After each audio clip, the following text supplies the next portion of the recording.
Okay, hope you had fun with that last project because you're going to use it for this project. In this particular project, we're going to launch into the world of color. Now, this is probably the most complicated and difficult part of design is color.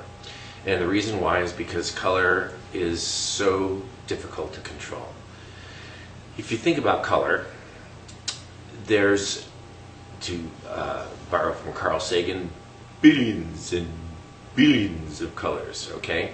And finding the right color, the right combination of colors, the right hue, the right contrast, the right value, the right saturation, I mean, it's very, very difficult to do that. If you think about your computer monitor, for example, you've got 16.7 million mathematically possible colors on that computer, and if you think about that, that's more colors than your eye can actually discern.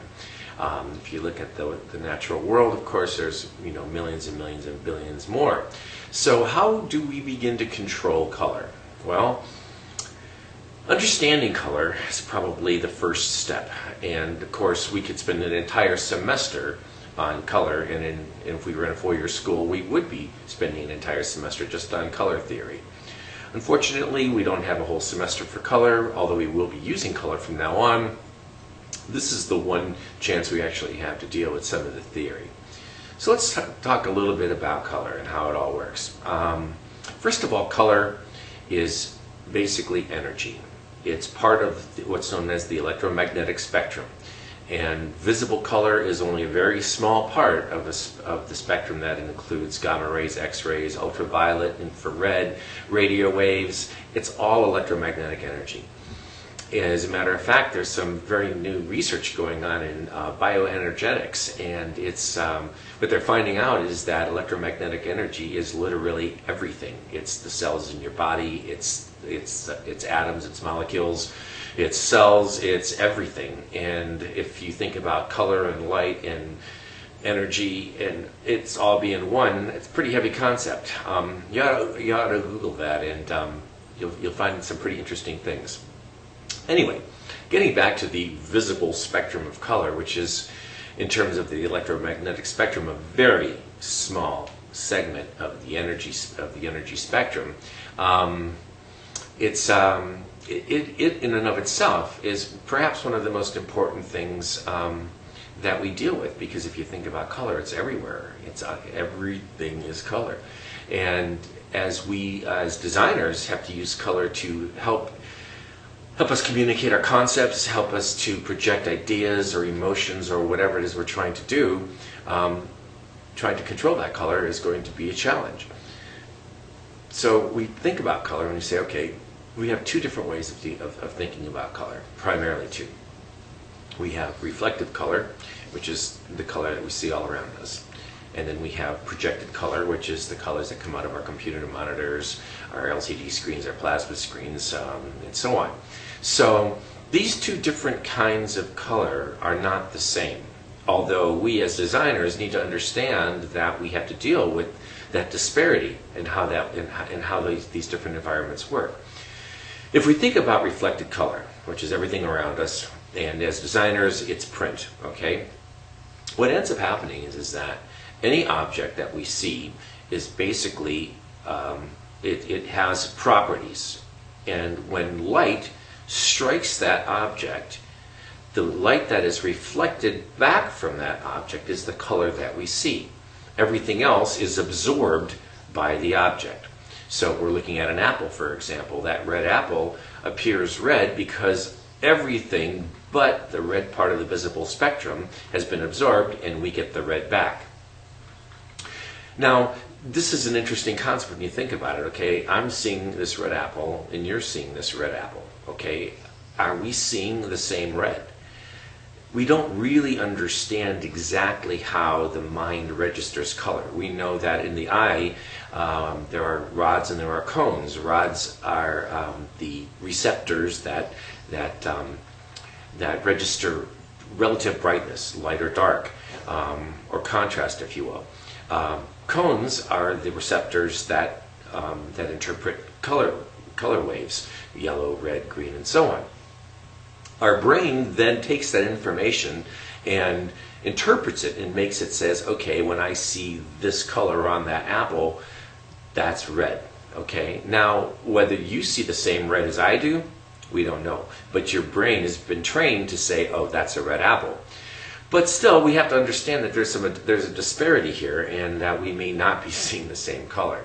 Now, that's just saying, okay, light strikes the apple, now what happens? But if you think about that for 2 seconds, what is light? Okay, there's a lot of different kinds of light. If we think about light within the built environment, we have incandescent lights, we have fluorescent lights, we have warm lights, we have cool lights. Okay, every light has what's known as a light temperature or a color temperature. And this affects the way color looks as well, because if I shine a red light at a red apple, it's going to make it look more red. If I shine a blue light or a green light at the red apple, it's going to make it look more gray. Which is why when you go to the buffet at the local, all-you-can-eat restaurant, and they've got all the different meats out there, what color do they have on those meats? It's always an orangish red light on it, right? Because it makes the meat look warmer and richer and so on. If they were to put a green light on that meat, it would look gray. And people would go, ugh, that makes me look sick. It's why you never see green lights in rock and roll concerts, right? Because green lights make people look dead. Generally speaking, if they want to have a warm effect on a person, make the person look better, you'll generally find warmer lights create a warmer skin tone. So we are always dealing with these variables. And if we think about daylight, it's the same kind of thing. If we go out and let's see, what time is it? It's about 1 o'clock in the afternoon, and it's sunny outside. I'm in San Diego. The sun is out. And if I go outside in midday light, that's considered perfect light, by the way. Midday light is considered a neutral light. It's neither warm nor cool. It's not too dark. It's not too bright. It's supposed to be perfect. But anyway, if I go outside with that apple and I put that apple outside, it's going to look red. Now, if I go out first thing in the morning, the daylight in the first thing in the morning is very, very different. And the reason why is because during the night, things are calm. There's a lot less activity. Cars aren't driving around. All the particulate matter that's been floating around in the air tends to settle to the ground.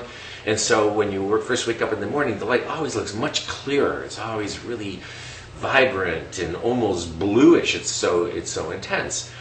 As the day moves on and more particulate matter gets thrown into the air, the wind picks up, cars drive by, and so on and so forth, there's more particulate matter in the air, and that tends to disperse the light waves coming from the sun.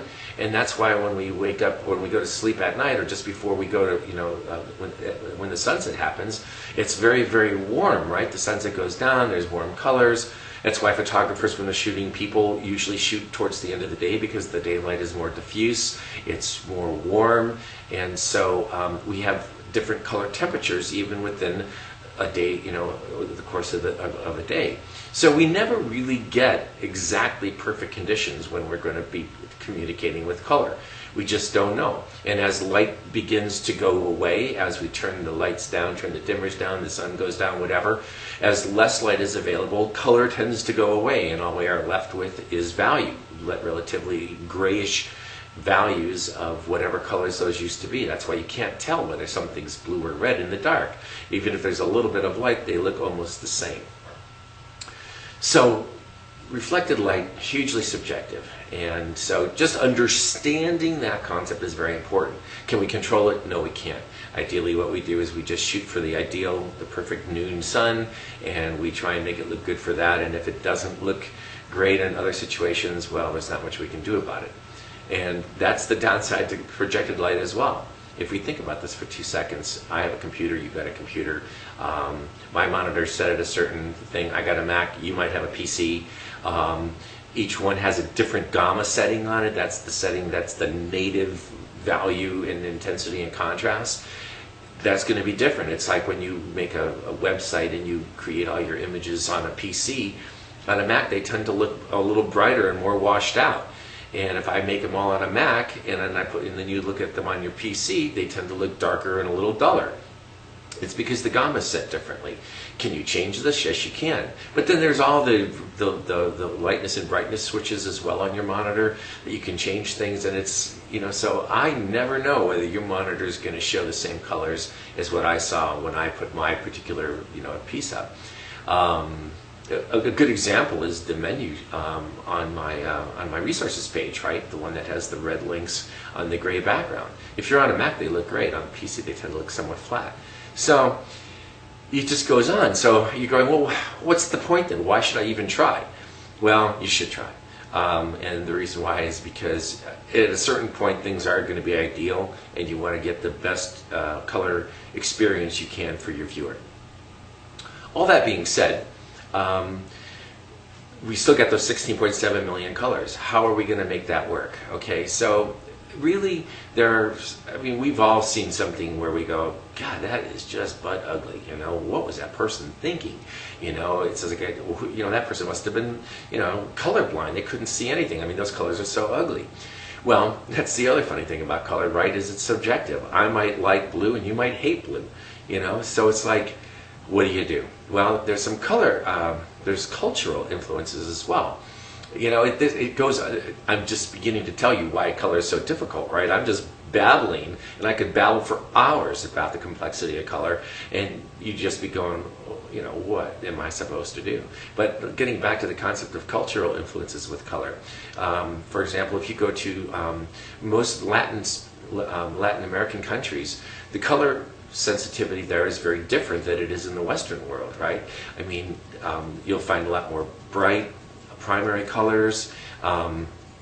If you go to, you know, places like Scandinavia, the colors are much more subdued, they're less intense. The chroma or the saturation is pulled out of a lot of colors. It's a more quiet cultural thing. If you go to like the Arctic, you're going to find an incredible diversity in the blues and the grays, and very, very little diversity in the bright reds and yellows, because the natural palettes there are very different.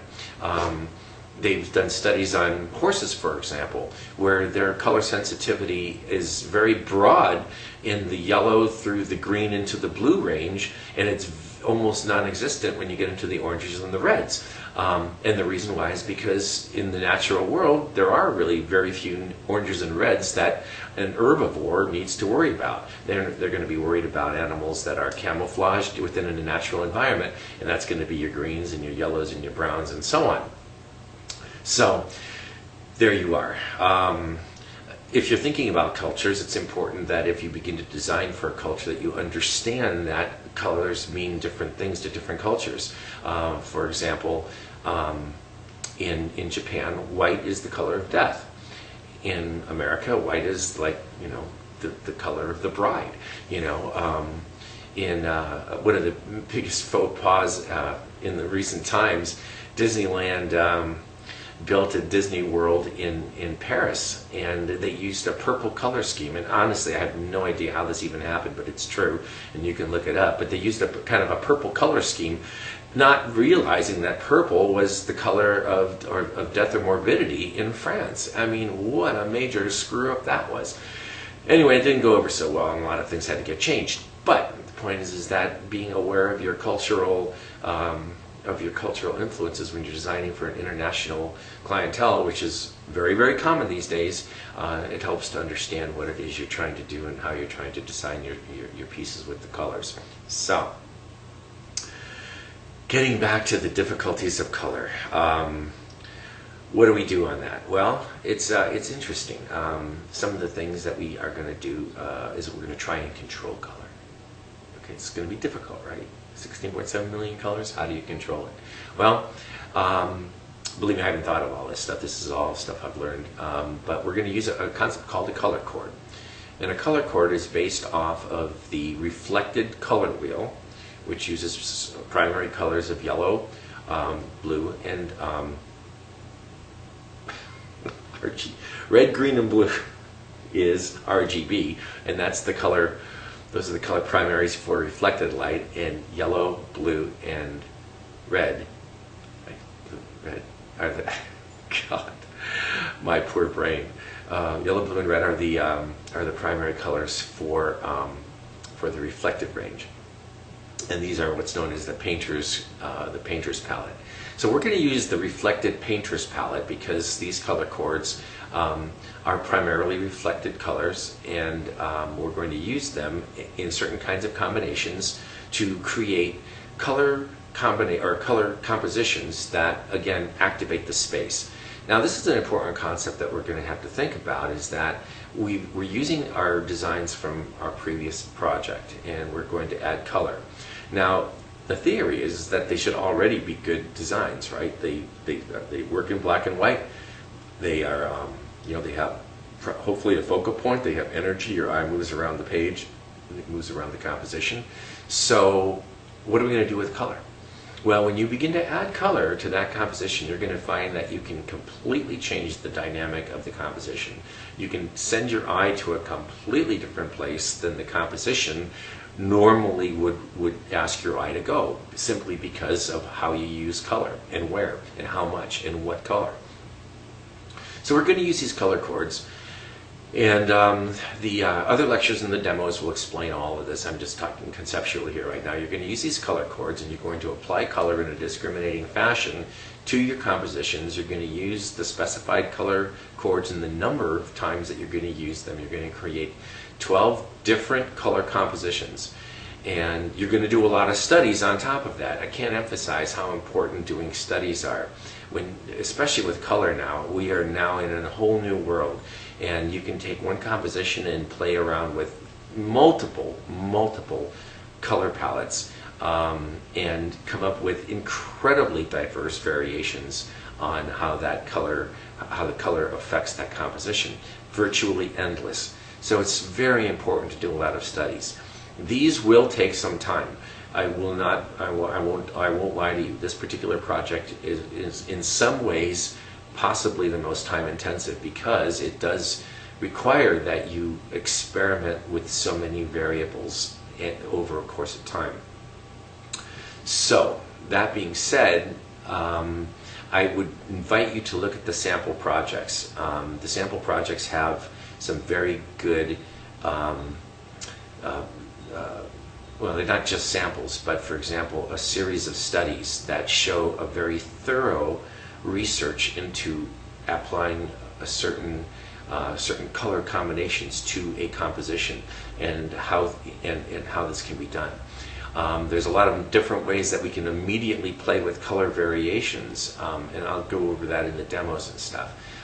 So I want you to review the demos. I want you to look at the color studies from previous projects, and I want you to then start playing around with your colors on your compositions, and again, it should be fun, right? You should find yourself going, wow, this is cool. Wow, this is fun. I'm really getting into this, and hopefully time will begin to pass, and you won't even be aware that you've just spent 20 hours. You should have been like, oh my God, it's dinner time and I just started working. So anyhow, point is that you should be having fun with this, all right? And be creative, and be spontaneous, be reflective. I wouldn't do a lot of thinking about it. I wouldn't necessarily spend a lot of time going, is this the best solution? What I'd really be doing right now is, again, we're just learning how to play with this, right? I'm just putting you in a sandbox here and saying, have some fun with this, and you've probably never really done this before. So I don't, again, want you to think so much about it. I want you to more feel it. Color is a very experiential thing, and if you just kind of get into the groove, and if you kind of just really start to kind of play and start reacting and not thinking so much, I think you'll have a whole heck of a lot more fun. Okay, so have some fun.